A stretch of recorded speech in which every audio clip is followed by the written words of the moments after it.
আসসালামু আলাইকুম। তাফসির মাহফিলের সম্মানিত সভাপতি, পরিচালক মণ্ডলী, সম্মানিত ওলামায়ে কেরাম, মুরব্বিয়ানে কেরাম, সুধী মণ্ডলী, পর্দার আড়ালে অপেক্ষমান মা ও বোনেরা, মেয়েরা, আসসালামু আলাইকুম। মাহফিলের আলোচ্য বিষয় আপনাদের এই পোস্টারে, হ্যান্ডবিলে এটা লিপিবদ্ধ আছে। আমরা এটার উপরে আল্লাহ যা তৌফিক দেন সামান্য কথা বলার চেষ্টা করব। সম্মানিত সুধী, প্রথম কথা হচ্ছে এখানে ঈমান। তো ঈমানের বিষয়টা সবচাইতে বড় বিষয়। তো ঈমান জিনিসটা কি এটা আমাদের বুঝতে হবে। তো সকল ধারাগুলি আলোচনা করা যাবে না, অন্তত গুরুত্বপূর্ণ ঈমানের কিছু ধারা আপনাদের সামনে আমি পেশ করব।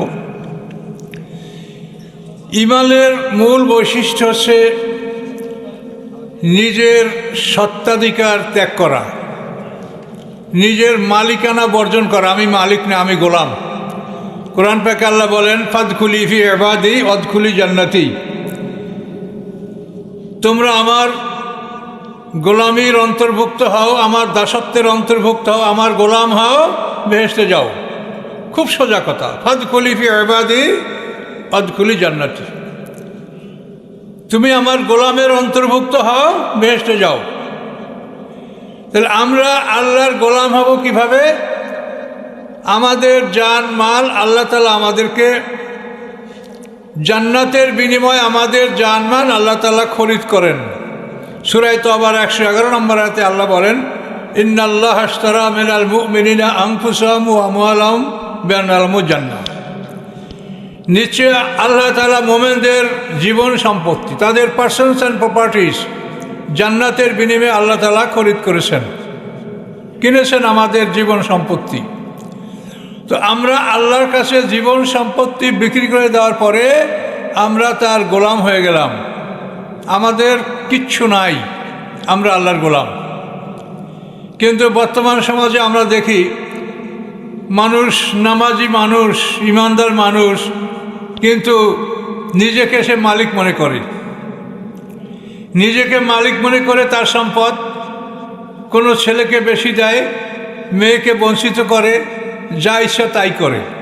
সে মনে করে আমার সম্পত্তি আমি বন্টন করব। তো এই চিন্তাধারা যে বহন করে সে মোমেন না।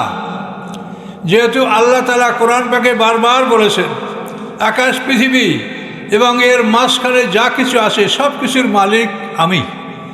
তো আল্লাহ মালিক, আর আপনিও যদি বলেন যে আমি মালিক, তাহলে তো আপনি শরিক করলেন। এই অপরাধ, এই প্রবণতা সমাজে ব্যাপকভাবে আসে। এটা আপনারা অনুসন্ধান করে দেখেন। আমি আপনার এলাকা সম্পর্কে বলতে পারবো না। আমার এলাকায় যারা বড়, যাদের অনেক ধন সম্পত্তি আসে, তাদেরকে প্রায় শতকরা 100% অথবা 99% তারা হজে যাওয়ার আগে জমি জমা ছেলেপেলেদেরকে লিখে যায়, মেয়েদেরকে বঞ্চিত করে। আবার কেউ কাউকে কম দেয়, কাউকে বেশি দেয়, নিজে মালিক মনে করে। কাজে যে ব্যক্তি নিজেকে মালিক মনে করে সে মুশরিক। যেহেতু আল্লাহ বলছেন আমি মালিক, আর আপনি বলছেন আমিও মালিক। শিরক শব্দের অর্থ কি? টু অ্যাসক্রাইব পার্টনার, অংশীদার সাব্যস্ত করা। এইগুলি ঈমানের মৌলিক বিষয়। ঈমান মানে হলো আমি দাসত্ব বরণ করা, গোলামি। আমি গোলাম হব আল্লাহর। এবং কত সোজা, ফাদখুলি ফি ইবাদি ওয়াদখুলি জান্নাতি। তুমি আমার গোলাম হও, বেহেশতে যাও। আমাদের কলমাটা লা ইলাহা ইল্লাল্লাহ। আদম আলাইহিস সালাম থেকে মুহাম্মদ সাল্লাল্লাহু আলাইহি ওয়াসাল্লাম পর্যন্ত সমস্ত নবী রাসূলদের কলেমা লা ইলাহা ইল্লাল্লাহ।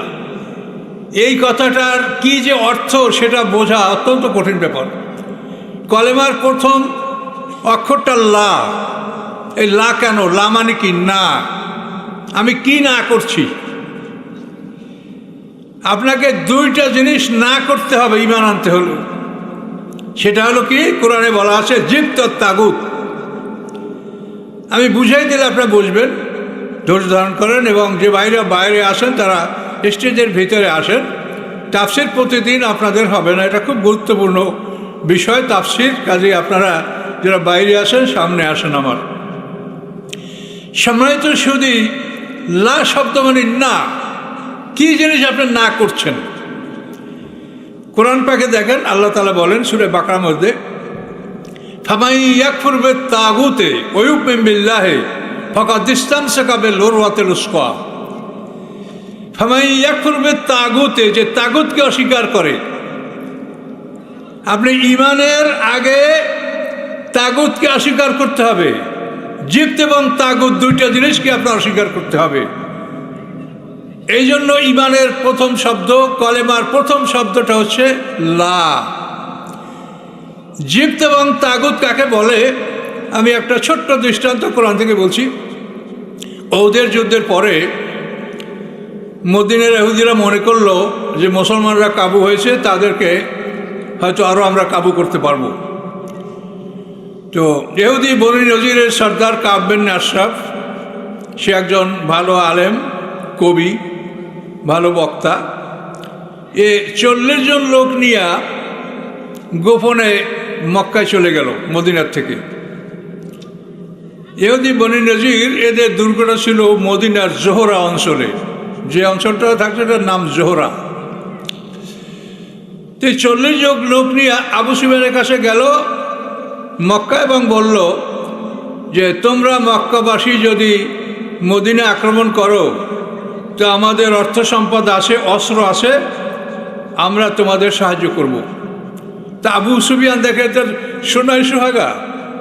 আবু সুফিয়ান বলল অবশ্যই আমরা মদিনা আক্রমণ করব। এখন দুই দলে কথা পাকাপাকি করে যে যদি এই অঙ্গীকার আমরা বাস্তবায়িত করি তাহলে কাবাঘরের ওয়ালের সাথে বুক মিশিয়ে প্রতিজ্ঞা করো যে আমরা এটা করব। তখন কাব বিন আশরাফ ইহুদি, উনি 40 জন লোক নিয়ে কাবাঘরের ওয়ালের সাথে বুক মিশিয়ে শপথ করলো যে তোমরা যদি মদিনা আক্রমণ করো আমরা তোমাদেরকে সাহায্য করব। আবু সুফিয়ান বলল সেও 40 জন লোক কাবাঘরে নিয়ে এসে তারা কাবাঘরের ওয়ালের সাথে বুক মিশিয়ে শপথ করলো যে আমরা মদিনা আক্রমণ করব। এই কথা হওয়ার পরে আবু সুফিয়ান বলে যে তোমরা আহলে কিতাব আর মুহাম্মদ সাল্লাল্লাহু আলাইহি ওয়াসাল্লাম আহলে কিতাব, তোমাদেরকে আমরা কি করে বিশ্বাস করি? তো তোমরা যদি আমাদের সাথে একমত হও তাহলে তোমরা আমাদের এই দেবতাদের সামনে একটা সেজদা করো। আবু সুফিয়ান এটা দাবি করলো। তখন কাব বিন আশরাফ কাবাঘরের সেই মূর্তিগুলির সামনে সেজদা করলো। তারা কিন্তু আহলে কিতাব ইহুদি। তো এই ঘটনা ঘটার পরে আল্লাহ তাআলা বলেন, আলাম তারা ইলাল্লাযীনা উতু নাসীবাম মিনাল কিতাবে ইউমিনুনা বিল-জিবতি ওয়াত-তাগুত। আল্লাহ বলেন, হে রাসূল, আপনি কি তাদেরকে দেখেছেন যাদেরকে আসমানী কিতাবের একটা অংশ দেওয়া হয়েছে? তারা ইউমিনুনা বিল-জিবতি ওয়াত-তাগুত, তারা জিবত এবং তাগুতের উপরে ঈমান এনেছে। তো এই জিবত হলো কাবাঘরের পাথরের মূর্তিগুলি, আর তাগুত হচ্ছে আবু সুফিয়ান এবং তার সাথীরা। জিবত ও তাগুত, জড় পদার্থের মূর্তিগুলিকে আরবিতে বলা হয় জিবত। আর যারা কাফের, নিজে আল্লাহকে মানে না এবং আল্লাহকে যারা মানে তাদের উপরে জুলুম অত্যাচার করে তাদেরকে ফিরাতে চায়, এরা হচ্ছে তাগুত। তো আল্লাহ বলেন এই জিবত এবং তাগুত এই দুইটা জিনিসকে তুমি লা বলে প্রত্যাখ্যান করো, তারপর তুমি আমার প্রতি ঈমান আনো, আমি তোমাকে গ্রহণ করব। কিন্তু যদি আমাদের সাথে জিবত এবং তাগুত থাকে, জিবত এবং তাগুতের সাথে যদি আপনাদের সম্পর্ক থাকে আর আমরা লা ইলাহা ইল্লাল্লাহ বলি, আল্লাহর প্রতি ঈমান আনছি বলি, আল্লাহ বলেন তোমার ঈমান আমি গ্রহণ করব না, জিবত এবং তাগুতকে তুমি বর্জন করো। এখন এই দৃষ্টিকোণ থেকে দেখেন, আমরা যারা ঈমান এনেছি তাদের সাথে কিন্তু জিবত এবং তাগুতের ঘনিষ্ঠ সম্পর্ক আছে। এই উদ্বোধনী বক্তৃতায় যে ভাই বললেন যে আমাদের আলেমেরও অভাব নাই, হুজুরেরও অভাব নাই, সবাই আছে, কিন্তু আপনি পরীক্ষা করে দেখেন যে আল্লাহ তাআলা যে শর্ত দিয়েছে ঈমানের জন্য, যে ঈমানের জন্য তোমার শর্ত হচ্ছে জিবত এবং তাগুতকে বর্জন করা। আমরা কি তা করেছি? আমরা তা করতে পারিনি। তাহলে আমাদের ঈমান কি করে আল্লাহ গ্রহণ করবেন? বিচার হবে কোরআন দ্বারা, হাসরের ময়দানে আপনারা অন্য যত বই পড়েন এগুলি বিচারের টেবিলে আসবে না। প্রত্যেক নবীর উম্মতের বিচার হবে, নবী উপস্থিত থাকবেন, সেই নবীর প্রতি অবতীর্ণ আসমানি কিতাব থাকবে, আমরা নবীর উম্মতরা থাকবে। মুসা আলাইহিস উম্মতের বিচার হবে তাওরাত কিতাব দ্বারা, ঈসা আলাইহিস উম্মতের বিচার হবে ইনজিল কিতাব দ্বারা, দাউদ আলাইহিস উম্মতের বিচার হবে জবুর কিতাব দ্বারা, মুহাম্মদ সাল্লাল্লাহু আলাইহি উম্মতের বিচার হবে আল কোরআন দ্বারা। কাজে এই কোরআনে যা আছে সেই কথাগুলো আপনাদেরকে মানতে হবে, এবং কোনো ক্ষেত্রে যদি কোরআনের কোনো বিষয় অস্পষ্ট থাকে সেখানে আল্লাহ রসুলের হাদিসের সহযোগিতা নিয়ে সেই জায়গাটাকে আপনাকে ক্লিয়ার করতে হবে, বুঝে নিতে হবে। কিন্তু কোরআন হচ্ছে আপনার প্রধান, কিন্তু বর্তমান সমাজে আমরা কোরআনকে পিঠের পিছে ফেলে দিয়েছি। কোরআনের কথা আমরা শুনি না, কোরআনের আলোচনা নাই, আমি শুনি না। তারপরও ওই ইউটিউবে মাঝে মাঝে যখনই দেখি এক একজন বক্তা কত সুন্দর কথা বলে, মানুষ একেবারে মানে চাতকপাতির মতো তাকাইয়া শোনে, কিন্তু কোরআনের কোনো কথা নাই। ওনারা কথা এত সুন্দর করে বলতে পারে যে ও কথা এমনি শুনতে ইচ্ছে করে, ভালো লাগে, কিন্তু এগুলিতে কাজ হবে না। আপনি কোরআনে কি আছে সেই কথা বলতে হবে।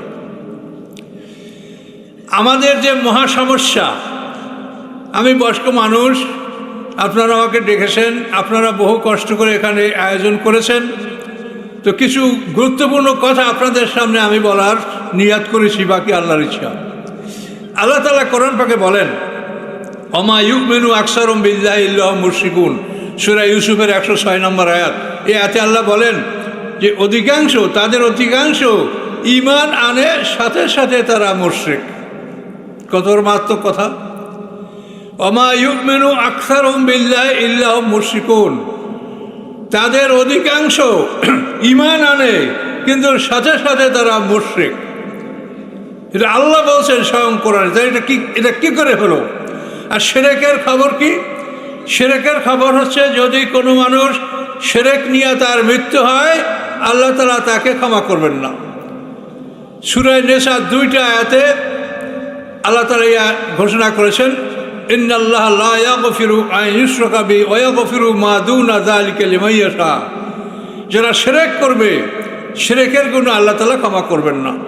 শিরকের নিচের পর্যায়ের গুনাহ, এটা আল্লাহ যাকে ইচ্ছে তাকে ক্ষমা করবেন। অন্য আয়াতে আল্লাহ বলছেন, ওয়ালাকাদ উহিয়া ইলাইকা ওয়া ইলাল লাযিনা মিন ক্বাবলিকা লা ইন আশরাকতা লায়াহবাতান্না আমালুক।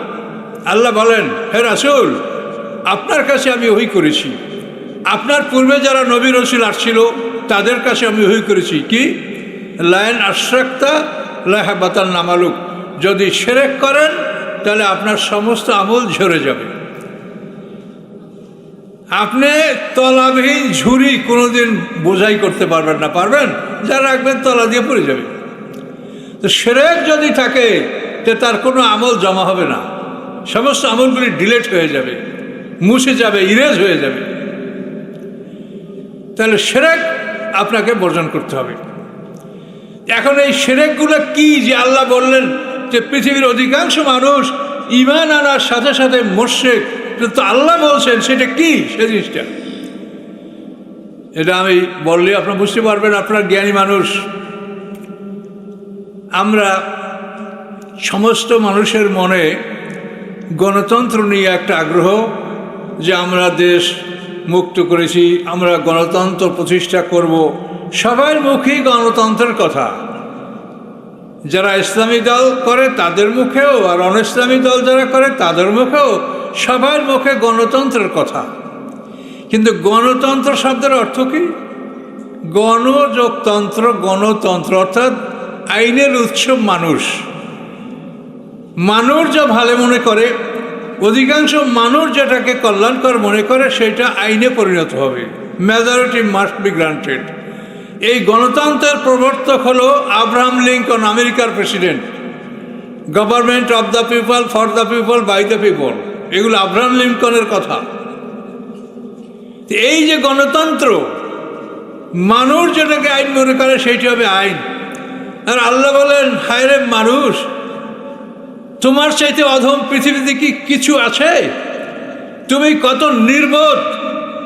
তুমি 6 মাস বয়সে পায়খানা করে যদি হাত দিয়ে ধরতে পারো, তুমি পায়খানা দুহাত দিয়ে মুখে তুলে খাও।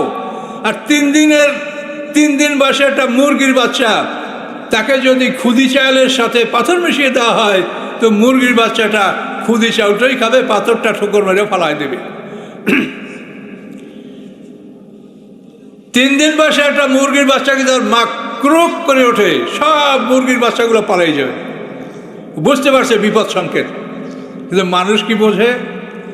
মানুষ যত সাপ ধরতে পারে 6 মাস ধরে ধরিল মুখে দেবে। মানুষের কি কোনো জ্ঞান আছে? মানুষ তো অত্যন্ত নির্বোধ। কাজে এই মানুষ, সে আইন করতে চায়, সে পৃথিবী চালাবে। ওগো মানুষ, তুমি তোমাকে চালাতে পারো? তুমি তোমাকে নিয়ন্ত্রণ করতে পারো? তুমি কেন বৃদ্ধ হলে? কেন তোমার দাঁত পড়লো? কেমন তুমি চোখে দেখো না? তুমি তোমাকে ঠেকাও। তোমার ভিতরে কে ঢোকে কে বের হয় তুমি কি জানো? কখন ঢোকে কখন বের হয় তুমি কি বলতে পারো? তোমার কোনো অধিকার আছে? এই দেহের মধ্যে কে ঢোকে কে বের হয়? বের হলে আপনি বাস কোনো হুঁশ নাই, ঘুম।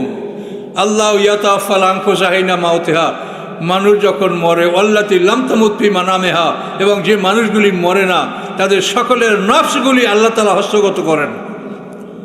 নিদ্রার সময় মানুষের 3টা নফস বের হয়ে যায়, নফসে মুতমাইন্না, নফসে লাওয়ামা, নফসে আম্মারা। শুধু রুহটা ভিতরে থাকে। নফসে মুতমাইন্না, নফসে লাওয়ামা, নফসে আম্মারা, রুহ, এই 4টা নিয়ে আপনার আধ্যাত্মিক দেহ। আর শারীরিক দেহ যেটা আপনি আমি নিয়ে এখানে বসে আছি, এটা হলো পানি মাটি আগুন বাতাস। দেহের 2টা অংশ, পানি মাটি আগুন বাতাস একটা অংশ, আর আধ্যাত্মিক অংশটা হলো কি নফসে মুতমাইন্না, নফসে লাওয়ামা, নফসে আম্মারা, রুহ।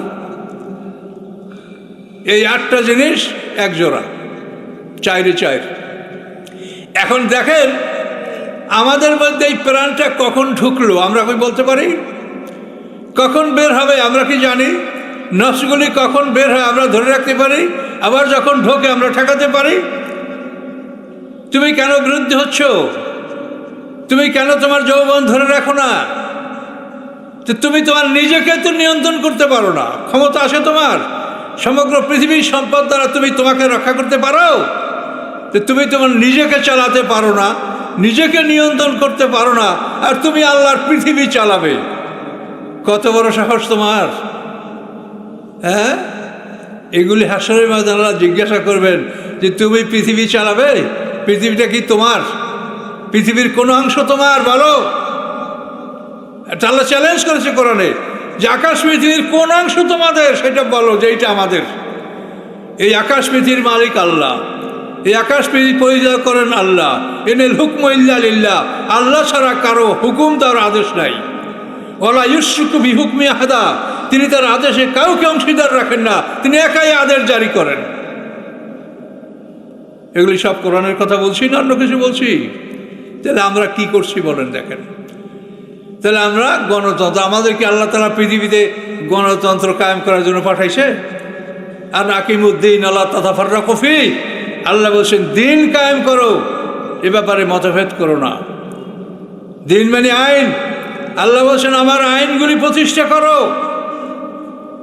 আর আমরা আব্রাহাম লিঙ্কনের গণতন্ত্রকে মনে হয় যেন, শাসনতন্ত্রকে মনে হয় যেন বাইবেল, গসপেল, শাসনতন্ত্র কত পবিত্র জিনিস, কিন্তু কোরআনের কথা বলেন না যে পবিত্র জিনিস হচ্ছে আল কোরআন।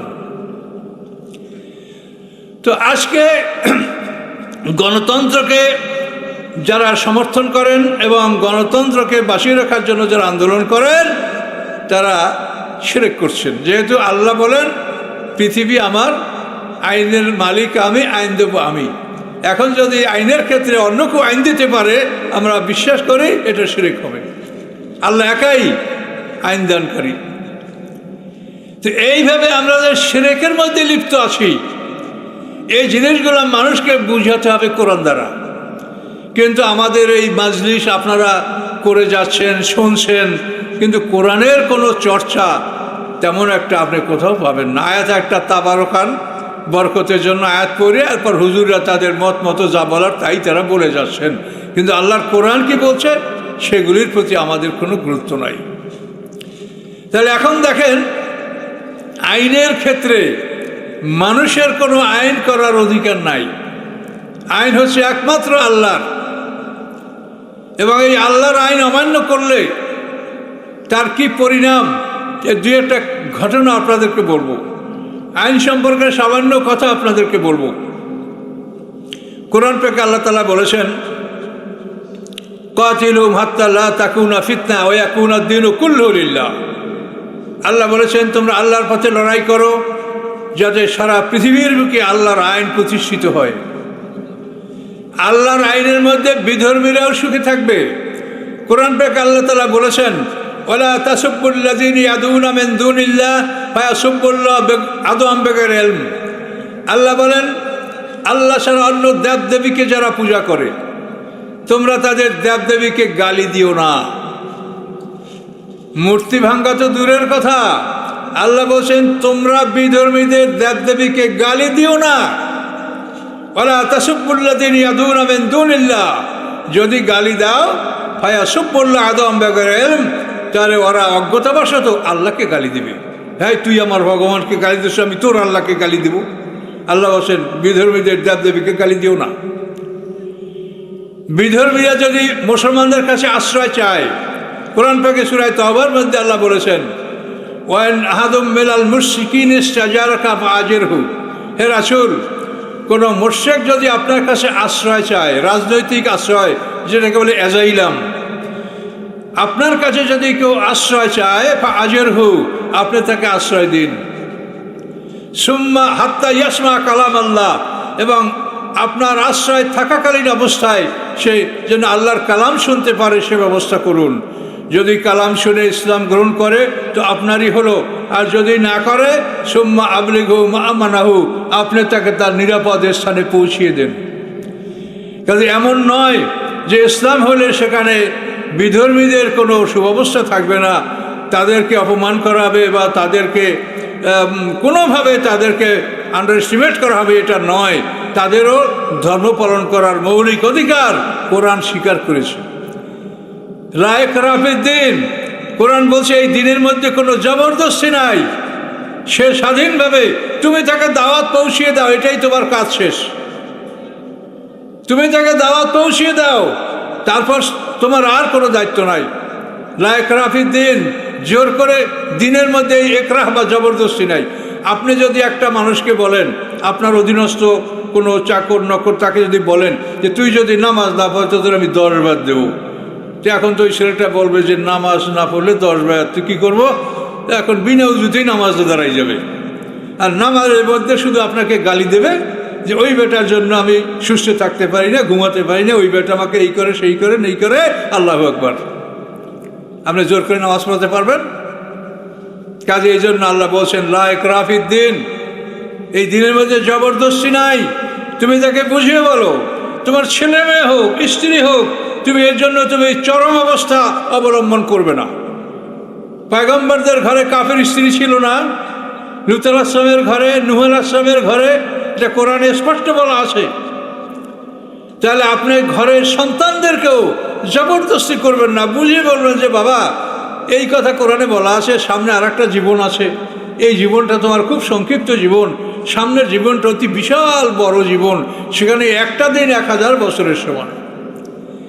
ওয়াইন্না ইয়াওমান ইনদা রাব্বিকা কাআলফি সানাতিন মিম্মা তাউদ্দুন, পরকালের একটা দিন পৃথিবীর 1000 বছরের সমান, এবং সেই দিনের 1000 কোটি বছর এক একজন মানুষের জীবন হবে। ওয়াম্মাল্লাযিনা সুইদু ফাফিল জান্নাতে খালিদিনা ফিহা, যারা সৌভাগ্যবান, যারা নেককার, তারা জান্নাতে অনন্তকাল থাকবে। কতদিন থাকবে? মা দামাতিস সামাওয়াতু ওয়াল আরদ, সেই আকাশ পৃথিবী যে নূতন সৃষ্টি করা হবে, সেই আকাশ পৃথিবী যতদিন স্থায়ী থাকবে ততদিন পর্যন্ত একটা মানুষের হায়াত হবে। সরাসরি সূরা হুদের মধ্যে আল্লাহ তাআলা 2 দলের জন্য কথাটা বলেছেন, আম্মাল্লাযিনা শাকু আম্মাল্লাযিনা সুইদু।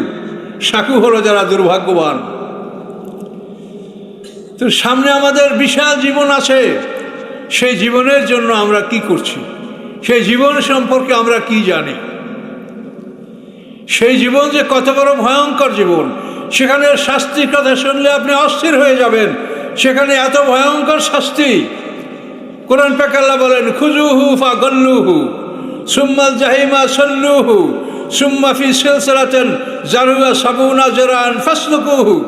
আল্লাহ বলেন, খুজুহু, আকে ধরো, ফাগল্লুহু, ওর গলায় লোহার বেড়ি পরিয়ে দাও, সুম্মাল জাহিমা সল্লুহু, তারপর জাহিম দোজখে আকে ঢুকাও, সুম্মা ফি সিলসিলাতিন যারুহা সাবুনা যারান ফাসলুকুহু, তারপর ফেরেশতাদের হাতের 70 হাত লম্বা শিকলে ওকে গাঁথো। এই মানুষটাকে শিকলে গাঁথা হবে, এমনভাবে গাঁথা হবে যাতে সে মানুষটা মরবে না। কিন্তু পৃথিবীতে আমরা কেউ এমন কৌশল জানি না যে একটা মানুষের মাথার থেকে অথবা মুখ থেকে শিকল ঢুকিয়া মলদার থেকে বের করলে সেই মানুষটা বেঁচে থাকবে। এরকম ক্ষমতা আমাদের আছে? কথা বলেন, নাই। এই ক্ষমতা আল্লাহর আছে। এই জন্য কোরআন পাকে আল্লাহ বলেছেন,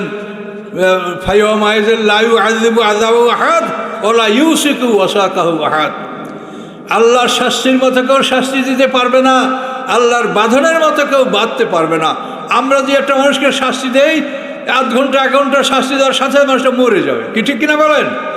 আর আল্লাহর ফেরেশতারা এই মানুষগুলোকে লোহার মুগুর দ্বারা পিটাবে, আগুনে পোড়াবে, শিকল ঢুকাবে পেটের মধ্যে, শিকলে গাঁথবে, গাঁথা অবস্থায় ওই 70 হাত শিকলে ঠিক মেরে তাকে গরম পানির কুয়ার মধ্যে ফেলে দেবে, চামড়া গলে নিঃশেষ হবে, আবার ডাঙ্গায় তুলে চামড়া লাগাইয়া আগুনের কুয়ার মধ্যে ফেলে দেওয়া হবে। ইয়াতুফুনা বাইনাহা ওয়া বাইনা হামিমান আন। সূরা আর রহমানে আল্লাহ বলেছেন, গরম পানি এবং আগুনের কুয়ার মধ্যে তার গোরাউন্ড পরিভ্রমণ, তার তাওয়াফ চলতে থাকবে। এগুলি আল্লাহর কোরআনের কথা। এত ভয়ঙ্কর শাস্তির কথা সেখানে বলা হয়েছে, কিন্তু কই মানুষ এই কথাগুলি স্মরণ করে না, মানুষ এই কথাগুলি জানে না। কাজেই সম্মানিত সুধী, আপনারা সমবেত হয়েছেন, অনেক অর্থকরী ব্যয় করেছেন, কিন্তু এখান থেকে আপনারা সব কিছুই যে আমি আপনাদেরকে বলতে পারবো, আপনারা যে 3টে সাবজেক্ট দিয়েছেন, শুধু ইমানের পরে আমি একটু কথা আপনাদেরকে বলছি, ইমান এবং বিচার। তো এই বিষয়গুলি দেখেন, সব কিছুর মূলে হলো যে আমরা কোরআনকে ছেড়ে দিয়েছি। কোরআন পড়া হচ্ছে, কিন্তু কোরআনের অর্থ, তর্জমা, তাফসির হচ্ছে না। এবং এইভাবে যারা হয় তাদেরকে আল্লাহ কি বলেছেন, মাসালুল্লাযীনা হুম্মিলুত তাওরাতা সুম্মা লাম ইয়াহমিলুহা কামাসালিল হিমারি ইয়াহমিলু আসফারা। আল্লাহ বলেন, তাওরাত কিতাবের দায়িত্ব যাদেরকে দেওয়া হয়েছে অথবা তারা তাওরাত কিতাবের দায়িত্ব পালন করেনি, তাদের দৃষ্টান্ত হলো গাধার পিঠে কাগজের বোঝা। হেমার মানে কি? গাধা। হেমার, হেমার গাধা। কামাসালিল হিমারি ইয়াহমিলু আসফারা। তাহলে আমরা যদি কোরআন শুধু পড়ি এবং কোরআনের ভিতরে কি আছে যদি আমরা অনুধাবন না করি, সেটা যদি না শিখি, তাহলে আমরাও গাধার পিঠে কাগজের বোঝা। কোরআন পড়লেও সব হবে, এটা বলা যাবে না যে কোরআন পড়লে সব হবে না। কোরআন শিক্ষার 3টে স্তর: কেরাত, তেলাওয়াত, তাফাক্কুর। কেরাত হলো বিশুদ্ধভাবে কোরআন পাঠ, এটা ফরজ। তেলাওয়াত হচ্ছে অর্থসহ কোরআন পাঠ। কেরাতে কি হয় তা বলা আছে, ওয়াইজা কুরিয়াল কোরআনও ফাস্তামিউ লাহু ওয়ানসিতু লাআল্লাকুম তুরহামুন।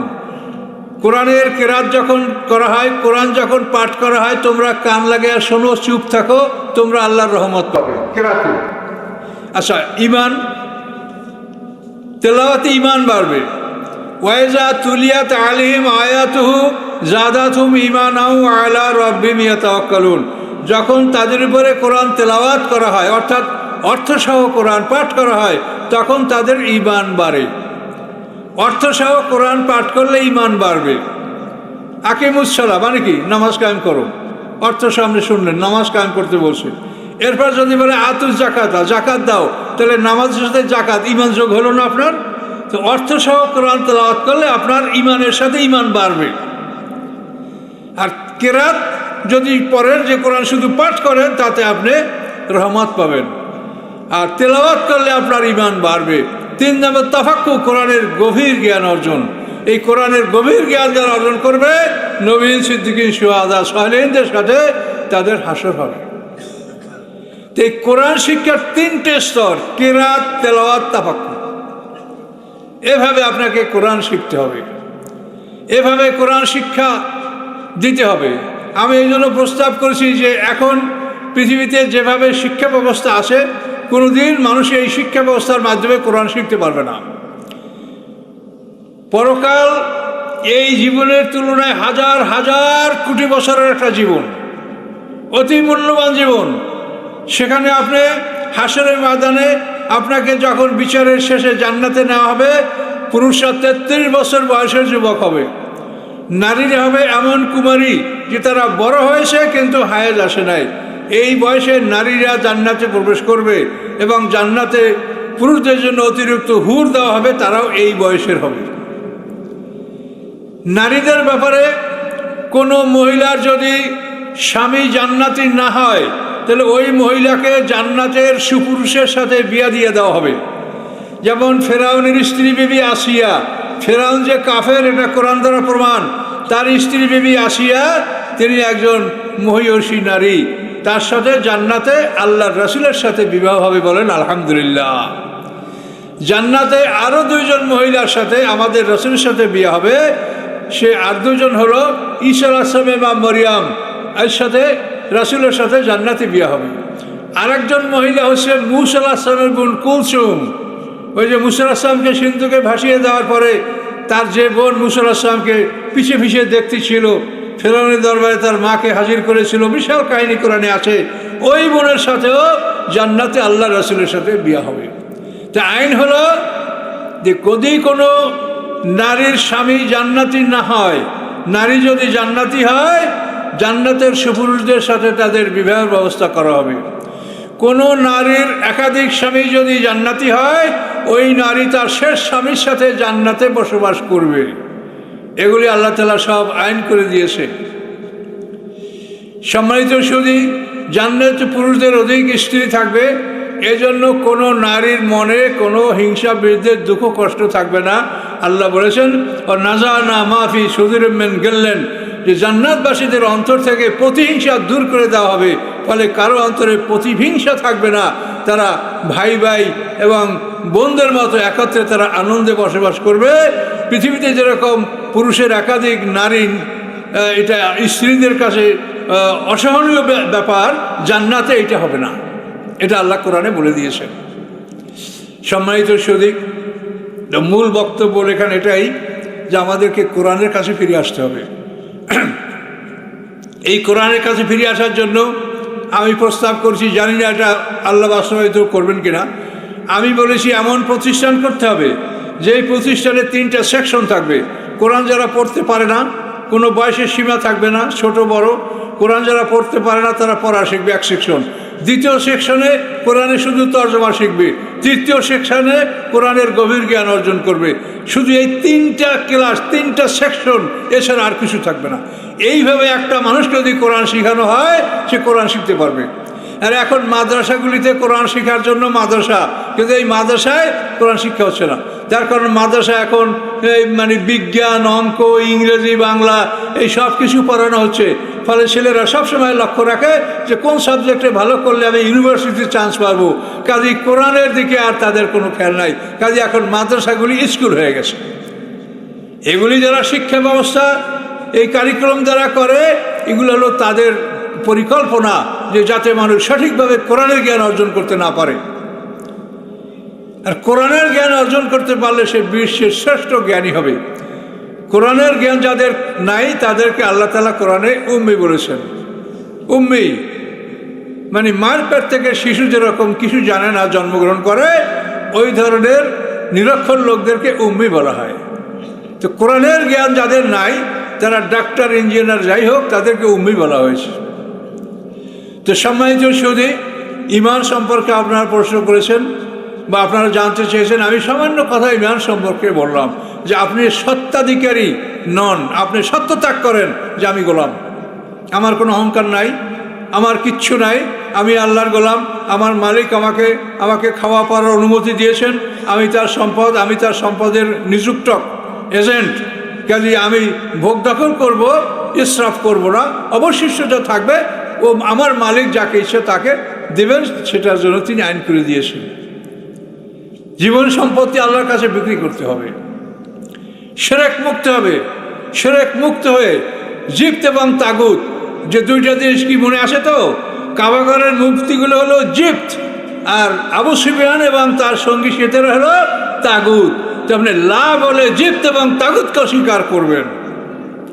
এরপর যদি আপনি আইনের দিকে আসেন, যে আইনের কথা আপনারা বলেছেন, আপনি আশ্চর্য হবেন যে আল্লাহর আইনগুলি কত সুন্দর। কোরআন পাকে আল্লাহর আইনগুলি এত সুন্দরভাবে বর্ণনা করা হয়েছে, এগুলি আশ্চর্যজনক জিনিস। যেমন আল কোরআনে দণ্ডবিধান, আমাদের যে এই যে সমাজকে নিয়ন্ত্রণ করার জন্য যে দণ্ডবিধান, এই দণ্ডবিধানটা হলো হুদুদ, কেসাস, তাজির। সিরাত আল মুস্তাকিমে বিচার ব্যবস্থা, দণ্ডবিধানের নাম হলো হুদুদ, কেসাস, তাজির। হুদুদ হচ্ছে আল্লাহবাদী কেস। আল্লাহবাদী কেস 5টা: চুরি, ডাকাতি, জেনা, জেনার অপবাদ, শরাব পান করা। সম্মানিত সুধী, সিরাত আল মুস্তাকিম রাস্তা, এই যে সিরাত আল মুস্তাকিম, সূরা ফাতিহা আমরা পড়ি না, ইহদিনাস সিরাতাল মুস্তাকিম, এই রাস্তাটা কি? এই রাস্তাটা হলো মানে এই আমাদের যে রাস্তা চলাফেরা করি এই রাস্তা না। এই রাস্তাটা হলো পৃথিবীর থেকে জান্নাত পর্যন্ত একটা রাস্তা, জীবন ব্যবস্থা। এই রাস্তার মধ্যে আসে আইন কানুন। এই সিরাতাল মুস্তাকিম রাস্তা, এটার মূল প্রাণদাতা আল্লাহ তাআলা। এই রাস্তার ইঞ্জিনিয়ার হচ্ছেন মুহাম্মদ রাসূলুল্লাহ সাল্লাল্লাহু আলাইহি ওয়াসাল্লাম। এই রাস্তার নির্মাণকারী লেবার হচ্ছে সাহাবায়ে কেরাম। এবং এই রাস্তা নির্মাণ করার জন্য মাল ম্যাটেরিয়ালস, তাহলে এই কোরআনের 2 মলাটের মধ্যে, কোরআন মজিদের 2 মলাটের মধ্যে যে আছে, এর দ্বারা সিরাতাল মুস্তাকিম রাস্তাটা তৈরি করা হয়েছে। তাহলে পৃথিবীতে রাস্তা হচ্ছে 2টা, একটা হচ্ছে সিরাতাল মুস্তাকিম পৃথিবীতে জান্নাত পর্যন্ত, আর একটা রাস্তা হচ্ছে সিরাতাদ দল্লিন। দল্লিন মানে ভ্রষ্ট, ইহুদি, মাগদুবি আলাইহিম ইহুদি, আর ভ্রষ্ট হচ্ছে খ্রিস্টান।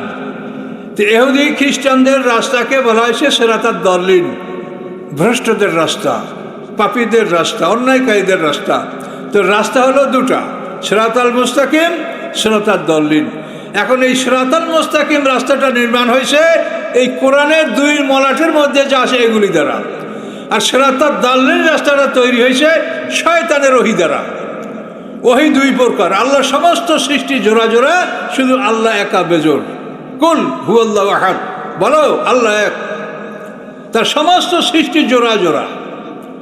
রাস্তা এক জোড়া, সিরাতাল মুস্তাকিম, সিরাতাদ দল্লিন। রাসূল এক জোড়া, আকাশের রাসূল জিবরিল আমিন, জমিনের রাসূল মুহাম্মদুর রাসূলুল্লাহ সাল্লাল্লাহু আলাইহি ওয়াসাল্লাম। শয়তান এক জোড়া, মিনাল জিন্নাতি ওয়ান নাস, মানুষ শয়তান, জিন শয়তান। জান্নাত জাহান্নাম এক জোড়া, আকাশ পৃথিবী এক জোড়া, সমস্ত সৃষ্টি জোড়া জোড়া। নদীর স্রোত এক জোড়া, মিঠে পানি, লবণ পানি, সমস্ত সৃষ্টি জোড়া জোড়া। এই যে নদীর কথাটা মুখে আসে, শুনেন, এগুলি কোরআন থেকে যে আপনারা শোনেন, কোরআনের মানে তথ্যগুলি যদি, তা আপনারা আশ্চর্য হবেন। এই যে নদী, এই নদী কি করে? এই নদীর পানি, এই সমুদ্র, এগুলি যদি আপনি লক্ষ্য করেন, তা আপনি বুঝতে পারবেন যে আল্লাহ বলেন যে আমি কোনো কিছু সৃষ্টি করার ইচ্ছা করলে আমি বলি কুন ফায়াকুন, হও, অতবার হয়ে যায়। কুন, হও, ফায়াকুন, অতবার ইজি, এটা হয়ে যায়। কুন ফায়াকুন ছাড়া যদি সমুদ্র মানুষে খনন করত, ফেরেশতারা খনন করত, তো প্রশান্ত মহাসাগর খনন করতে কত কোটি ফেরেশতা লাগতো, মাটি কোথায় রাখতো? কাজে এই যে মহাসমুদ্রগুলি, পৃথিবীর 4 ভাগের 3 ভাগ পানিতে ঢাকা, এই সমুদ্রগুলি কুন ফায়াকুন, আল্লাহ বলেন হও, হয়ে গেছে। এই নদী সমুদ্রের বৈশিষ্ট্য কি? প্রতিদিন 2 বার ভাটা জোয়ার হয়। ভাটিতে এই নদী সমুদ্র পৃথিবীর সমস্ত ময়লা আবর্জনাগুলি গিলে ফেলে লবণ পানি দ্বারা সেটাকে ফ্রেশ করে, পিউরিফাই করে, তারপর জোয়ারে ফ্রেশ পানি আপনার জন্য সাপ্লাই করে দৈনিক 2 বার। সকলে জোরে বলুন সুবহানাল্লাহ। বলেন সত্য কিনা? এই কর্মটা কি করে? পৃথিবীর কোন মেশিন এই কাজ করতে পারে যে পৃথিবীর সমস্ত ময়লাগুলি দৈনিক 2 বার ওয়াশ করে? যে সমুদ্রে আপনি নদী খালের মাধ্যমে সব নদী সমুদ্রে চলে যায়, ভাটিতে সমুদ্র সবগুলিকে গিলে ফেলে লবণ পানি দ্বারা ওগুলিকে পিউরিফাই করে ফ্রেশ করে জোয়ারে আপনাকে আবার পরিশুদ্ধ পানি সাপ্লাই করছে। সকলে বলুন সুবহানাল্লাহ। আল্লাহর কুদরতের দিক যদি তাকান তা আপনার ঈমান বাড়বে। তো কোরআনের অনেক কথা আপনাদেরকে আমি বলতে পারবো না, অনেক কথা বলতে গেলে সব এলোমেলো হয়ে যাবে। তো এখানে অনেকেই আসেন যে বাইরে আমার ইউটিউবে আমার কথা শুনেন, সারা পৃথিবীর মানুষ জ্ঞানীরা আমার কথা শুনে। তো কমন পিপলরা একটু আমার কথা কম শোনে, যেহেতু আমি তো কোনো সুর টান আমার নাই, আমি কথা বলি, এই জন্য আম জনতা একটু কম শোনে, কিন্তু জ্ঞানীরা শোনে ইনশাল্লাহ। এই জন্য আমি সন্তুষ্ট, আর জ্ঞানীদের সংখ্যা তো কম হবেই। যে সম্মানিত শুধু আমি আইন সম্পর্কে বলতে যাচ্ছিলাম, দণ্ডবিধান, এই যে সিরাতাল মুস্তাকিম রাস্তাটা আল্লাহর ওহী দ্বারা তৈরি, আর সিরাতাল দাল্লিন রাস্তাটা শয়তানের ওহী দ্বারা তৈরি। সূরা আনামের 121 নম্বর আয়াতে আল্লাহ বলেন, ওয়াইন্না শায়াতিনা লায়ুহুনা ইলা আউলিয়াহিম লিউজাদিলুকুম। আল্লাহ বলেন শয়তানেরা শয়তানের বন্ধুদের কাছে ওহী পাঠায়। তাহলে এখন আপনি শিওর যে ওহী দুই প্রকার, আল্লাহর ওহী এবং শয়তানের ওহী। এগুলি যদি আপনারা বারবার কোরআন শুনতেন তা আপনাদের কষ্ট হইতো না। আমি বুঝতে পারছি যে আমার কথা শুনতে আপনাদের কষ্ট হয়, হয় না? আলহামদুলিল্লাহ, না হইলে তো ভালো, আপনারা তো এখন বাছাই করার লক্ষ্যটাই আসেন। তো এখন আল্লাহ বলেন শয়তানেরা শয়তানের বন্ধুদের কাছে ওহী পাঠায়। ওয়াইন্না শায়াতিনা লায়ুহুনা ইলা আউলিয়াহিম লিউজাদিলুকুম। কেন? যেন শয়তানের বন্ধুরা তোমাদের সাথে তর্ক বিতর্ক করতে পারে। এই জন্য শয়তান হলো মহাজ্ঞানী। আদম আলাইহিস সালামকে সৃষ্টি করার সময় শয়তানের ইবাদতের বয়স হয়েছিল 2,40,000 বছর। কত বড় পণ্ডিত শয়তান! তো এখন এই শয়তানের ওহী দ্বারা হলো সিরাতাদ দাল্লিন রাস্তা, ভুল রাস্তাগুলি, এগুলি শয়তানের ওহী দ্বারা তৈরি। আর আল্লাহর ওহী এই আল কোরআন, এর দ্বারা সিরাতাল মুস্তাকিম রাস্তাটা তৈরি। এবং আল্লাহর ওহীতে সিরাতাল মুস্তাকিম রাস্তায় আমাদের দণ্ডবিধানের নাম হলো হুদুদ, কেসাস, তাজির। আল্লাহবাদী কেস এগুলিকে বলা হয় হুদুদ। 5টা কেস আল্লাহবাদী কেস: চুরি, ডাকাতি, জেনা, জেনার অপবাদ, শরাব পান করা, এগুলি হচ্ছে আল্লাহবাদী কেস। এই কেস প্রমাণ হলে আসামিকে কোনোভাবে ছাড় দেওয়া যাবে না। তাকে মানে যেরকম গণতন্ত্রে আসে যে রাষ্ট্রপতি ইচ্ছা করলে খুনি আসামিকে ক্ষমা করতে পারে, কিন্তু এখানে এই অধিকার কারো নাই। এই জন্য বলা হয়েছে এটা আল্লাহবাদী কেস। চুরি, ডাকাতি, জেনা, জেনার অপবাদ, শরাব পান করা, এই 5টা। এরপরে খুনাখুনি, খুন, মারামারি, কাটাকাটি, এগুলো মানুষবাদী কেস। এরপরে জেনারেল কেস, বিভিন্ন ধরনের অপরাধ, এদের এই বিষয়ের নাম হলো তাজির। হুদুদ, কেসাস, তাজির, এইটা হলো ইসলামী শরিয়তের দণ্ডবিধান। কিন্তু 1860 সনে পাক ভারত উপমহাদেশ থেকে মুসলমানদের কাজী পদ বিলুপ্ত করে সেখানে ফৌজদারি এবং আদালত, এই আইন তারা প্রবর্তন করেছে। ফৌজদারি আদালত, এখন প্রত্যেকটা মানুষ শিক্ষিত অশিক্ষিত ফৌজদারি আদালত সম্পর্কে কম বেশি জ্ঞান রাখে, কি ঠিক কিনা বলেন? কথা বলেন। কিন্তু আমি যে কথা বললাম যে আমাদের শরীয়তে যে দণ্ডবিধান হুদুদ, কেসাস, তাজির, এই দণ্ডবিধানটা কয়টা লোকে জানে বলেন তো? কি রাগ হচ্ছে না? কথা বলছেন না কেন? তো এইটা না জানার কারণ কি? আমরা বলি না, আপনারা পড়েন না। এইভাবে কি হতে পারে? আপনি তো অবাক হবেন হাসরের ময়দানে। এগুলি তো প্রশ্ন আসবে যে আমি কি তোমাদের জন্য আইন দেই নেই? তোমরা কিভাবে পৃথিবী পরিচালনা করবে, আমি কি আইন দেই নেই? আল্লাহ রসুল কিভাবে সুশাসন করেছেন, খোলাফায়ে রাশিদিন কিভাবে এশিয়া, ইউরোপ, আফ্রিকা 3টা মহাদেশ উপরে তারা রাষ্ট্র পরিচালনা করেছেন। হ্যাঁ, দেশের উত্তর থেকে দক্ষিণাঞ্চল, ওদিকে রাশিয়ার বোখারা, সমরকন্দ থেকে আরব সাগর পর্যন্ত, চীন থেকে মরক্কো পর্যন্ত, এই যে বিশাল মুসলমানদের সাম্রাজ্য ছিল, এগুলিকে মুসলমানরা আল্লাহর আইন দ্বারা শাসন করে নাই? তখন একজন শাসক কি এই সারা পৃথিবী শাসন করে নাই? আর এখন আপনারা 57টা ইসলামী রাষ্ট্র করিয়া যতটুকু জায়গা আপনাদের দখলে আসে, খোলাফায়ে রাশিদের একজনের অধীনে একটা রাষ্ট্র এর চাইতে বড় ছিল কিনা বলেন? তাহলে সেইটা তারা আল্লাহর কোরআন দ্বারা তারা পরিচালনা করেছে এবং সুশৃঙ্খলা বজায় রেখেছে। আর আজকে আপনারা সকালে আইন বিকেলে আইন, আপনি কি আইন করবেন? আপনার কি জ্ঞান আছে যে আপনি আইন করবেন? মানুষের কোনো জ্ঞান আছে যে মানুষ আইন করবে? মানুষের মতো নির্বোধ কোনো প্রাণী নাই। সমস্ত প্রাণী মানুষের যে জ্ঞান বেশি রাখে, কিন্তু তারপরও মানুষের যে জ্ঞান আছে এটাকে ডেভেলপ করলে বাড়ে, কিন্তু অন্যান্য প্রাণীদের জ্ঞান ওটা ডেভেলপ করে না। ওটা জন্মগতভাবে যতখানি জ্ঞানের অধিকারী ওটাই থাকে, ওটা বেশি বাড়ে না, বাড়লেও খুব একটু বাড়ে, পুরো বাড়ে না। শিম্পাঞ্জিকে পাইলট বানানো যায় না, ড্রাইভার বানানো যায় না, চেষ্টা করে দেখা হচ্ছে, আঙ্গুল কিন্তু তার মানুষের মতোই আসে, ওদের জ্ঞান ডেভেলপ করে না। সম্মানিত সুধী, এই যে আইন কানুন, এখন এগুলো তো বিস্তারিত ব্যাখ্যা বলার কোনো সময় নাই, বা একটা মাহফিলে একদিনে এগুলি সব বললে আপনাদের ব্রেইনে চাপ হবে, এগুলো আপনারা বুঝতে পারবেন না।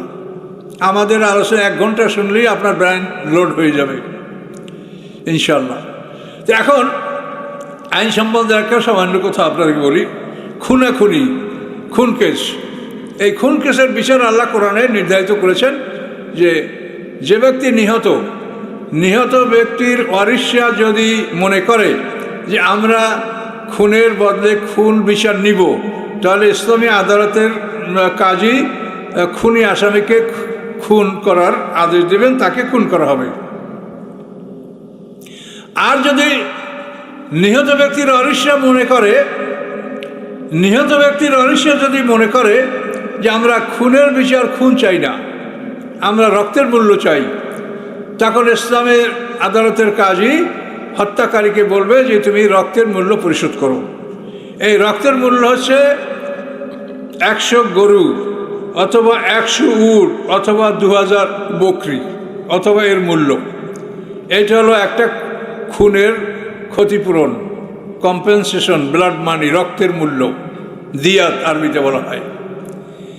তো একটা খুনের জন্য তাকে জরিমানা দিতে হবে 100 উট অথবা 100 গরু অথবা 2000 বকরি, যেটা পাওয়া যায়। তো 100 উট যদি দেন, তার মধ্যে 40টা থাকতে হবে গাভীন উটনি, 60টা বড় 5 বছর বয়সের উট। আর গরু যদি দেন, 40টা থাকবে গাভীন উটনি আর 60টা থাকবে হালের গরু। এই 100 গরু জরিমানা দিতে হবে এবং আসামিকে এই জরিমানা পরিশোধ করার জন্য সর্বোচ্চ 3 বছর সময় দেওয়া হবে। সে পাবে কোথায়? তার আত্মীয় স্বজন, আপন পর সবাইকে ধরে যেভাবে সম্ভব এটা তাকে আদায় করতেই হবে। এটা হচ্ছে একটা খুনের বিচার, যেটা আল্লাহ তাআলা কোরআন নির্ধারণ করেছেন। এখন এই খুনের বিচার আপনি গণতন্ত্র আইনে কি আসে এখন দেখেন, যে আপনার ভাই মার্ডার হয়েছে বা আপনার আব্বা আল্লাহ না করুক নিহত হয়েছে এভাবে, তখন আপনি এর বিচার যদি পাইতে চান তো আপনাকেও বাদী সাইজা মামলা করতে হবে, আপনাকে উকিল খরচ, কোর্ট খরচ সবই আপনাকে করতে হবে। এই করে শেষ পর্যন্ত যদি আসামি অপরাধ প্রমাণ হয় তাহলে শাস্তি হবে, আর যদি না হয় তো নাই হবে। অধিকাংশ ক্ষেত্রেই দেখা যায় যে এগুলি খালাসই হয়ে যায়, খালাস। তাহলে আপনি অর্থ ব্যয় করে কেস করে বিচারটাও আপনি পেলেন না। আর আল্লাহ বলেছেন যে যে ব্যক্তি নিহত তার ওয়ারিশরা 100 উট অথবা 100 গরু অথবা 2000 বকরি এই জরিমানা তারা পাবে। এখন আল্লাহর আইন ভালো না গণতন্ত্রের আইন ভালো? এখন এই যে আল্লাহর আইন, এটা তো জনগণকে বোঝাতে হবে, এবং এটা সম্পর্কে এত সুন্দর ব্যবস্থাপনা আছে। এটা যদি আপনারা বিস্তারিত জানতে চান তখন আপনারা জানতে পারবেন, ধীরে ধীরে আলেমদের কাছ থেকে জানবেন যে একটা মহল্লায়, একটা গ্রামে যদি একটা মানুষের লাশ পাওয়া যায়, যে মানুষটা নিহত হয়েছে, কেউ মেরেছে, তো কে খুন করছে আপনারা বলতে পারছেন না। তখন সেখানে ইসলামী আদালতের কাজী সেই গ্রামে আসবে, আসার পরে সেই গ্রামের 50 জন ভালো মানুষ, জ্ঞানী মানুষ, যোগ্য লোক 50 জন বের করে বলবে যে আপনারা বলেন যে এই লোকটাকে আপনারা হত্যা করেছেন না। যদি না করে থাকেন বলেন আল্লাহর কসম একে আমরা মারি নাই, একে কে মেরেছে জানি না। এইভাবে 50টা লোকে যখন সাক্ষী দিবে তখন কাজী রায় দিবেন যে আপনারা এই মানুষটাকে মারেন নাই, কে মেরেছে জানে না, তাহলে আপনারা সবাই মিলে 100 গরু চাঁদা তুলে নিহত ব্যক্তির ওদেরকে দিতে বাধ্য থাকবেন। এখন দেখেন তো বিষয়টা কেমন। এইরকম বিষয় যদি কোরআনের এই একটা আইন যদি সমাজে প্রতিষ্ঠিত থাকতো, নুনের দরে খুন হতো না, কি বলেন হতো? প্রতিদিন পেপার পত্রিকায় দেখেন খুন খুন খুন। আর এই জন্য হাজার হাজার পুলিশ, আর্মি, বিডিআর, বিচারক, উকিল, মুক্তার, লক্ষ লক্ষ মানুষের পিছনে মেহনত করছে, তারপর প্রতিদিন লাশ লাশ লাশ। এটা কিনা বলেন? আইন নাই। তোমরা কি আইন করেছো? তুমি কি জানো যে আল্লাহ অতীত, বর্তমান, ভবিষ্যৎ সব কিছু জানেন? জেনে শুনে আল্লাহ তাআলা চিরস্থায়ী আইন করেছেন, দীনান কিয়ামা মিল্লাত ইব্রাহিমা, চির প্রতিষ্ঠিত বিধান, ইব্রাহিম আলাইহিস সালামের শরিয়াত। আল্লাহ এটা করেছেন, তোমরা এটাকে বাস্তবায়িত করো। কিন্তু আমরা এটা না করে আল্লাহ সমকক্ষ খাড়া করছি, এরা আইন করবে। আল্লাহ আইন করে, এরা মানুষরা আইন করবে। সকলে বলুন নাউজুবিল্লাহ। এটা শিরক। কাজে এইভাবে আইন কানুনের ব্যাপার প্রতিটি ক্ষেত্রে যদি আপনি দেখেন, একটা আঙ্গুল নষ্ট করলে 10টা করে জরিমানা হবে, কারো একটা চক্ষু নষ্ট করলে 50টা করে জরিমানা হবে।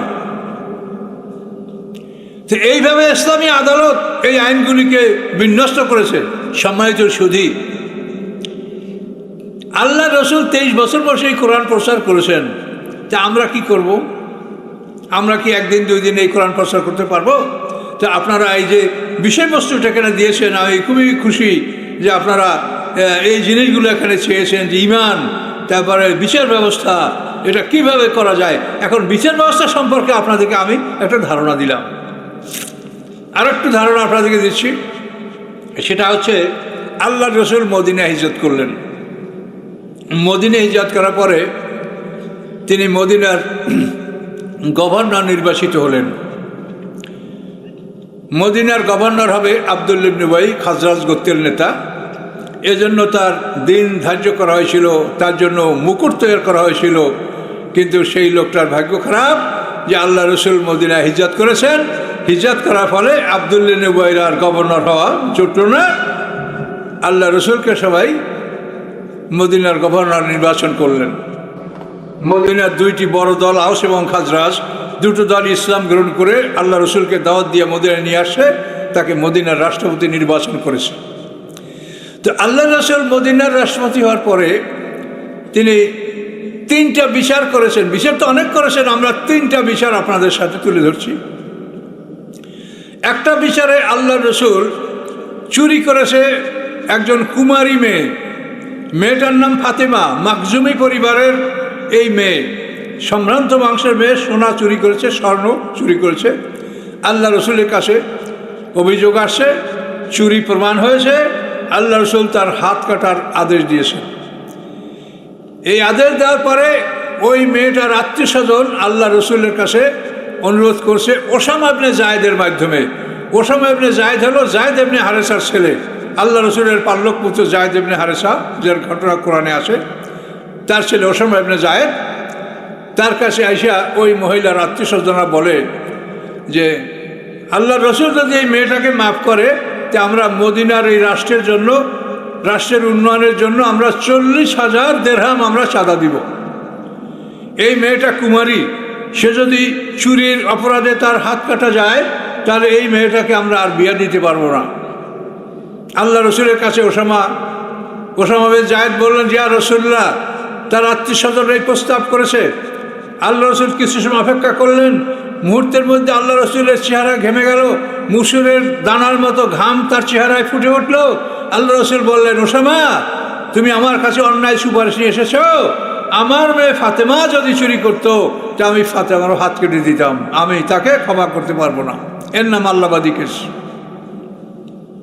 এখন এই মেয়েটার হাত কাটার অর্ডার দেওয়া হলো, তার হাত কাটা হলো। আর একটা বিচার আল্লাহ করলেন, আল্লাহ রসুল করলেন। আরনা উপত্যকার একদল লোক, এই আরনা উপত্যকাটা হলো আরাফাত ময়দানের। এই যে আরাফাতে আপনারা হাজী সাহেবরা আরাফাতে অবস্থান করেন না 9 তারিখ, এই আরাফাত অঞ্চলে আরনা নামক একটা অঞ্চল আছে। আরনা নামিরাই তো মসজিদ, সেখানে তো আপনার ওই নামিরা মসজিদের আশপাশে আপনারা অবস্থান করেন। তো এই আরনা উপত্যকার একদল লোক ইসলাম গ্রহণ করে তারা মদিনায় আসছে। মদিনায় আসার পরে মদিনার যে খেজুর, এগুলি তাদের সহ্য হয় না, হজম হয় না। খেজুর কিন্তু বেশি খাওয়া যায় না, তারপর যারা খেয়ে অভ্যস্ত তারা খাইতে পারে, আমরা কিন্তু বেশি খেলে আমাদের মৌত হয়ে যাবে, পেট ফুলে উঠবে, গ্যাসে আপনার ফুসফুস বন্ধ করে দিবে, ভীষণ শক্তিশালী খাবার। তো এখন ওরা মক্কা থেকে আসে, মক্কায় তো প্রচুর খেজুর নাই, মদিনে আসে প্রচুর খেজুর, এখন এই খেজুর খেয়ে তোর পেটে অসুখ হয়ে গেছে, পেট ভালো হয় না। তখন আল্লাহ রসুল তাদেরকে চিকিৎসা দিলেন যে তারা যেন উট এবং বকরির রাখাল, জাকাতের উট জাকাতের বকরি যারা চড়ায় সেখানে তারা থাকবে, থেকে কিছুদিন তারা উট এবং বকরির প্রস্রাব পান করবে, সুস্থ হয়ে গেলে তারপর তারা দুধ পান করবে, এভাবে তারা সুস্থ হবে। আল্লাহ রসুল তাদেরকে এই ব্যবস্থা দিলেন। তো এখানে আবার এই উটের প্রস্রাব পান করার ব্যাপারে হাদিসে আসে, কিন্তু অনেকে আবার এই ব্যাপারে আপত্তিও তুলেছেন। তো যাই হোক, আমরা তারপর এটা বললাম, আল্লাহ রসুল তাদেরকে চিকিৎসার জন্য এটা দিতে পারে। তো এমনি খাবার জন্য তো আর হালাল বলা হয় না, চিকিৎসার জন্য দিতে পারেন, আল্লাহ ভালো জানেন। তো এটার উপরে অনেকের আপত্তি আছে। তো এই লোকগুলি সুস্থ হয়ে যাওয়ার পরে, আরনা উপত্যকার এই লোকগুলি সুস্থ হয়ে যাওয়ার পরে এখন দেখে যে হাজার হাজার উট বকরি, জাকাতের উট বকরি, কয়েকজন রাখালে এদেরকে মানে লালন পালন দেখাশোনা করছে। তো এই রাখাল কয়টাকে মেরে যদি আমরা উটগুলো মক্কা নিয়ে যেতে পারি তা আমরা তো ধনী হয়ে যাব। তখন এই লোকগুলির মধ্যে শয়তান চাপলো, তারা আল্লাহ রসুলের রাখালদেরকে হত্যা করে উট বকরিগুলি তাড়িয়ে হাঁকিয়ে তারা মক্কার দিকে নিয়ে যাচ্ছিল। কিন্তু আল্লাহ রসুলের কাছে খবর আসলো, সাহাবায়ে কেরামরা তো যোদ্ধা জাতি, তারা যোদ্ধা, কিন্তু তারা এদেরকে ধরে নিয়ে আসলো।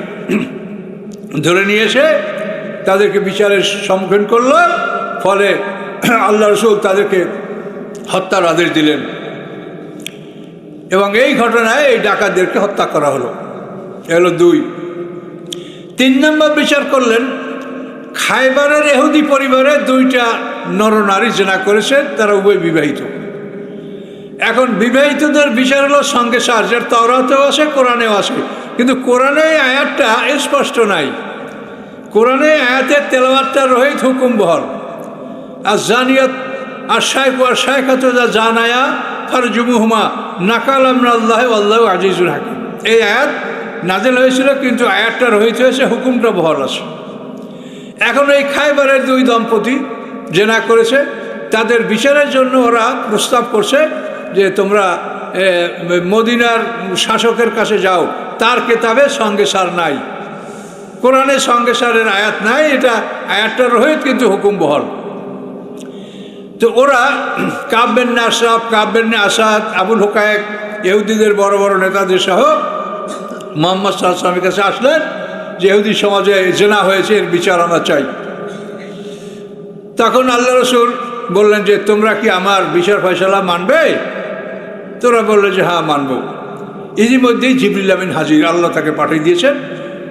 জিবরিল এসে বলে, ইয়া রাসূলুল্লাহ, আপনি তাদেরকে বলেন যে আমার মধ্যে এবং তোমাদের মধ্যে তোমাদের একজন আলেম সালিশ থাকবে, সেই আলেমের নাম হচ্ছে ইবনে সুরিয়া। ফাদাকে সেই ইবনে সুরিয়া বসবাস করে, তার 1 চোখ নাই, সে 1 চক্ষু কণা এবং খুব সুন্দর যুবক এবং তাওরাতের সবচাইতে বড় আলেম। তাকে আমি সালিশ মানছি, তোমরা কি মানবে? তোমাদের আর আমাদের মধ্যে তোমাদের একজন আলেম ইবনে সুরিয়া, সে সালিশ থাকবে। ওরা খুব খুশি যে হ্যাঁ মানব। তো তখন জিবরিল আমিন আল্লাহ রসুলকে ইবনে সুরিয়ার সব পরিচয় এবং সব কিছু জানাই দিলেন। আল্লাহ রসুল বললেন যে ইবনে সুরিয়াকে ডেকে নিয়ে আসো। ইবনে সুরিয়াকে নিয়ে আসা হলো। আসার পরে আল্লাহ রসুল বললেন যে ভাই, আপনাকে ইহুদিরা মনে করে যে ইহুদিদের মধ্যে আপনার সবচাইতে বড় আলেম, এই কথা কি ঠিক? তখন উনি বললেন যে এরকম তারা মনে করে। নিজে বললেন না যেটা ঠিক, বললেন এরকম তারা মনে করে। এরপরে আল্লাহ রসুল বললেন যে আমি ওই আল্লাহ শপথ করছি আপনার কাছে, যে আল্লাহ বনী ইসরাঈলদেরকে লোহিত সাগর পাড়ি দিয়ে, ফেরাউন থেকে মুক্তি দিয়ে লোহিত সাগর পাড়ি দিয়েছিল, লোহিত সাগরের মধ্যে 12টা রাস্তা করে দিয়েছিল, আমি সেই আল্লাহর কসম করে বলছি, যে আল্লাহ মুসা আলাইহিস সালামের তাওরাত নাযিল করেছে, তুর পারে ডেকে তাকে তাওরাত কিতাব দান করেছেন এবং বনী ইসরাঈল যে গোবাচ্ছু পুজো করেছিল তাদের তওবা কবুল করেছেন, আমি সেই আল্লাহর কসম করে বলছি যে আপনি বলেন যে আপনাদের তাওরাতে কি বিচার আছে, যদি বিবাহিতরা জেনা করে তাদের বিচারটা কি হবে? তখন ইবনে সুরিয়া বললেন যে আমাদের তাওরাতের বিধান হলো রজম, অর্থাৎ কোমর পর্যন্ত মাটিতে গেলে পাথর মারে উড়াই দিতে হবে, হত্যা করতে হবে। তো এই কথা বলার পরে এখন ওরা আগেই বলছে যে ইবনে সুরিয়াকে মানব। এখন ইবনে সুরিয়া ওদেরই লোক, তিনি এই কথা বলে দিলেন। কিন্তু ইহুদিরা এই বিচার করতো না। ওরা ওই জেনা করলে তাদেরকে একটু নাকের চোখে কালি মাখিয়া অপমান করতো, এইভাবে করতো। তাতে সমাজে ব্যাপক জেনা বেড়ে গিয়েছিল। ওদের তাওরাতে এই বিধান থাকা সত্ত্বেও ওরা ওই তাওরাতের বিধান ওরা পালন করেনি। ওরা এভাবে তাওরাতের বিধানকে লঘু করে ওরা শাস্তি দিচ্ছিল। তো এইভাবে এই বিচারের ঘোষণা আল্লাহ রাসূল করলেন। সেই দুই ইহুদি দম্পতি মদিনার মসজিদের সামনে তাদেরকে রজম করা হলো। তাহলে কয়টা বিচার? চুরির বিচারে ফাতেনামী মহিলার হাত কাটা হলো, ডাকাতের বিচারে আরনা উপত্যকার ডাকাতদেরকে হত্যা করা হলো, খাইবারের দুই ইহুদি দম্পতির বিচার করা হলো। এই তিনটা বিচারের পরে অবস্থাটা এমনই হলো যে মদিনায় যে সমস্ত যুবকরা ছিল, যে সাধারণ জনসাধারণ ছিল, তারা খুব ভীত হয়ে গেল যে আমাদের মদিনায় এমন একজন রাজা আসে। রাজা তো আমাদের শহরের লোক নয়, হলো গরম এলাকার লোক, মক্কার লোক। আরে এত গরম মানুষ যে সে কারো কোনো অনুরোধ রাখে না, আত্মীয় স্বজন আপনজন তাকে অনুরোধ করলে সে অনুরোধ রাখে না। কাজে এইরকম একজন ভয়ঙ্কর লোক আমাদের মদিনার রাজা। কাজে এখন যদি আমরা অন্যায় করি, চুরি ডাকাতি জেনা করি, তা আমাদের কোনো উপায় নাই। মদিনা শহরে ব্যাপক জেনার প্রচলন ছিল। এখন তারা মনে করলো যে আমরা জেনা করলে ধরা পড়বো, আমাদের জীবন শেষ হয়ে যাবে। ইংলিশে একটা কথা আছে, when milk is chip why keep a cow. দুধ যদি সস্তা হয় তা তুমি গাভী পোষবে কেন? কথা বুঝতে পারছেন? কথাটা খুব খারাপ। When milk is chip why keep a cow.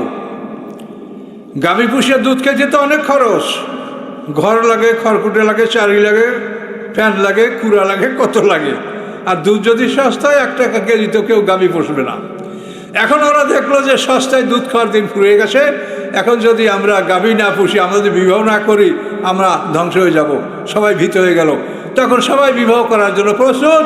Medina শহরের যত মেয়ে, কালো ধলো, ভালো মন্দ, সুন্দর অসুন্দর, সব মেয়েদের বিয়ে হয়ে গেল। কিন্তু তারপর অনেক পুরুষ বিবাহ করতে বাকি। তার কারণ আরব সমাজে কন্যা সন্তানদেরকে জ্যান্ত খবর দেওয়া হতো, এটা আপনারা জানেন। ওয়াইদাল মাউদাতু সুইলাত বিআইয়ি যামবিন কুতিলাত, কোরআনে বলা আছে। তো এখন এইভাবে যখন ওরা সবাই বিয়ে করলো, তো মদিনার সব নারীদের বিয়ে হয়ে গেল, অনেক পুরুষ বিবাহ করতে বাকি। এই খবরটা যখন বাইরে ছড়িয়ে পড়লো, তখন বাইরের লোকেরা মনে করলো যে আমার 3-4টা মেয়ে বড়, আমি বিয়ে দিতে পারছি না, মেয়েদের কিনা কষ্ট ভোগ করছি। আমি যদি মদিনায় হিজরত করি তাহলে এই মেয়েদের বিয়ে হয়ে যাবে, মহারণা সহ আমরা তাদেরকে বিয়ে দিতে পারবো। এখন ওই মেয়ের পিতারা মদিনা শহরে হিজরত করতে লাগলো মেয়েদের বিয়ে দেওয়ার জন্য। ব্যবসায়ীরা চিন্তা করলো সেখানের রাজা এতই কড়া, ওরে বাপরে বাপ, চুরি করলে সাথে সাথে হাত কেটে দেয়।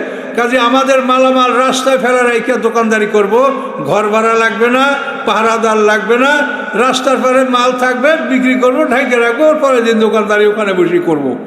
এরকম সুবিধা দোকানদারি করতে পারলে, ব্যবসা করতে পারলে কে না যায় সেই দেশে? আমাদের দেশে তো একটা ঘর রাখতে গেলে পয়লা 2-4 লাখ টাকা তো অ্যাডভান্স দেওয়া লাগে, আর ওখানে কিছু না, চোর নাই। তা আপনি কী জন্য ঘর রাখবেন? খোলা জায়গায় ব্যবসা করেন।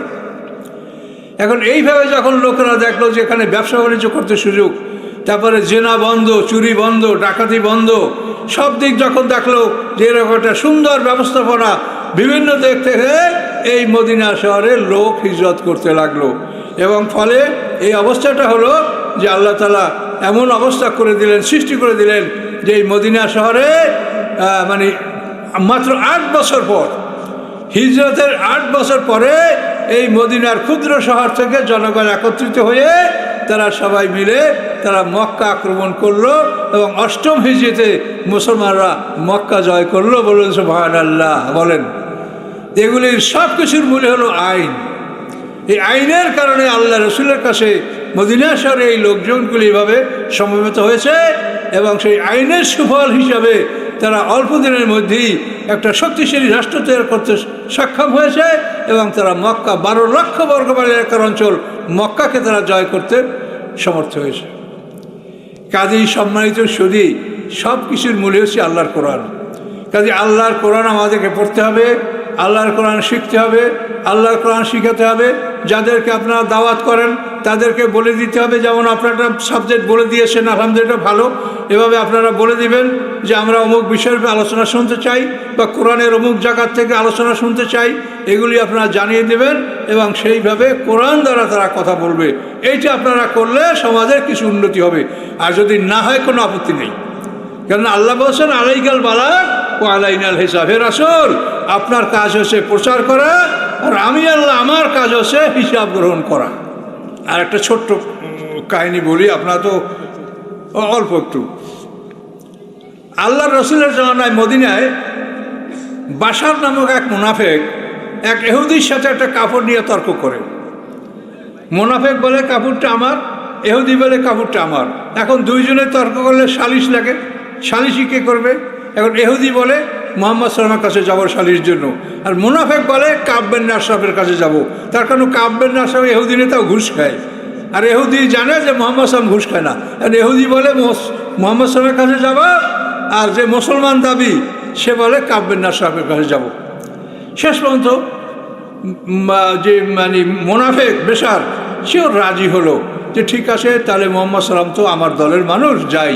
গেল, আল্লাহ রসুল দেখে শুনে রায় দিয়ে দিলেন যে কাপড়টা ইহুদি পাবে। এখন ওই বেশার মুনাফেক, বাশার মুনাফেক, ওর খুব মন খারাপ হয়ে গেল যে মুহাম্মদ আমার দলের লোক, আমাকে রায় দিল না, রায় দিল ইহুদিকে। এখন কি করা যাবে? এই রায়টা সানি করতে হবে, এই বিচারটা সানি করব। কার কাছে করব? উমর ফারুকের কাছে। কেন ওই বেশার মুনাফেক, ওর মনে ধারণা যে উমর ফারুকের কাছে যখন আমি ইহুদিকে নিয়ে হাজির হব, উমর ফারুক ইহুদিকে দেখেই রাগ করবে, আমার পক্ষে রায় হবে। এটা হচ্ছে তার কল্পনা। যে উমর ফারুকের কাছে যখন ইহুদি যাইতে রাজি হলো, যেহেতু ইহুদি জানে যে আল্লাহ রসুল এবং রসুলের সাহাবীরা ন্যায় বিচারক, অন্যায় করবে না, তখন ওই ইহুদি উমর ফারুকের কাছে যাইতে রাজি হলো। তারা গেল, যাওয়ার পরে বিচারের কথাটা তারা উপস্থাপন করলো। তখন ইহুদি বলল যে এই ব্যাপারে আমরা মুহাম্মদ সাল্লামের কাছে গিয়েছিলাম, সে আমার পক্ষে রায় দিয়েছে। তখন উমর ফারুক ওই বাশার মুনাফেককে জিজ্ঞাসা করে, এই লোকটাকে ঠিক বলছে?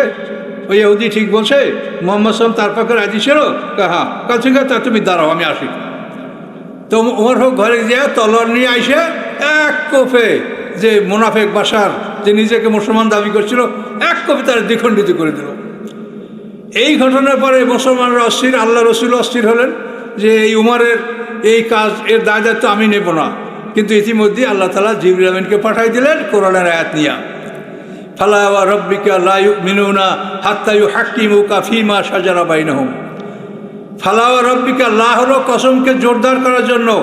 আমি কঠিন শপথ করে বলছি, আল্লাহ বলেন হে মানব সকল, হে মুহাম্মদ সাল্লাল্লাহু আলাইহি ওয়াসাল্লাম, ফালা ওয়া রাব্বিকা, আপনার রবের কসম, আল্লাহর কসম করে বলছে, লা ইউমিনুনা, কেউ ঈমান আনে নাই, হাত্তা ইউহাক্কিমুকা, যতক্ষণ না তারা মুহাম্মদ সাল্লাল্লাহু আলাইহি ওয়াসাল্লামকে তাদের বিচারক মনোনীত করে।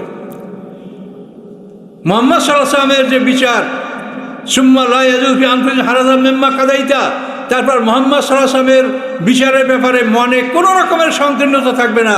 ওই ইউসাল্লিমু তাসলিমা, এই বিচারটাকে সম্পূর্ণ মনে প্রাণে মেনে নেবে। এইটা যদি মেনে নেয় তো আল্লাহ বলেন, আমি আল্লাহর কসম করে বলছি, এই ঘটনা এ পর্যন্ত না হওয়া পর্যন্ত তোমরা কেউ ঈমান আনো নাই। অর্থাৎ মুহাম্মদ সাল্লাল্লাহু আলাইহি ওয়াসাল্লামের বিচার ফয়সালা তোমাদেরকে মনে প্রাণে মেনে নিতে হবে।